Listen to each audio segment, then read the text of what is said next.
It's back to school time, even for those who are studying to be priests. St. Joseph Seminary is coming to life again, as all the seminarians are coming back ready for their fall classes. That's right, Katie. We're up here in the city of Yonkers at St. Joseph Seminary. But now all of the seminary students from Brooklyn and Queens, from Long Island, and from the Archdiocese of New York, they all come up here to St. Joseph's up in Dunwoodie, which is in Yonkers. We learn from one another because the dynamic in each diocese is different. We learn from, for our ministry, God willing, once we enter the parish for our ministry. But before learning from one another, the seminarians have to get to know one another. And a barbecue, complete with a seminarian band, is the ideal setting. A merger 4 years ago combined the seminary systems of the 3 dioceses in the lower New York area. Now St. Joseph's is also welcoming students from the Diocese of Albany and the Diocese of Bridgeport, Connecticut.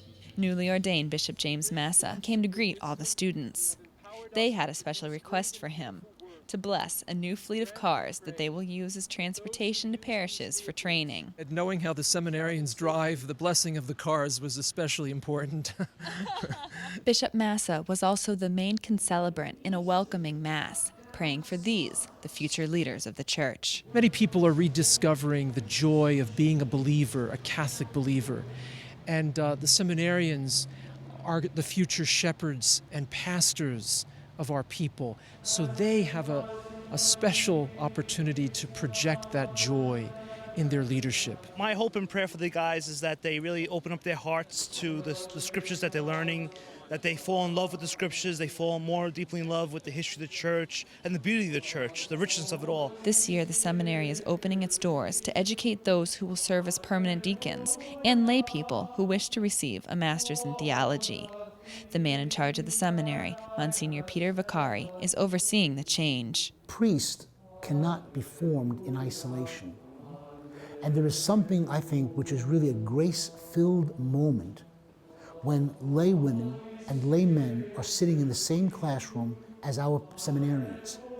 These are the lay people with whom the seminarians as priests will be working. For the seminarians, especially those who will be ordained priests in less than a year, the support of the community and their fellow students is invaluable. This is my 8th and final year of formation, and I can tell you, without my friends who are seminarians, my friends who went on to be priests, I wouldn't have been able to do this. It's been their friendship that's carried me just as much as anything else. And Katie, the good news is that the number of ordinations are up, so they're doing something right here at St. Joseph Seminary. Many of these guys at the end of this year, this summer, there will be ordained priests. So make sure to keep them in your prayers. From St. Joseph Seminary here in Dunwoodie, I'm Ed Wilkinson. And I'm Katie Breidenbach.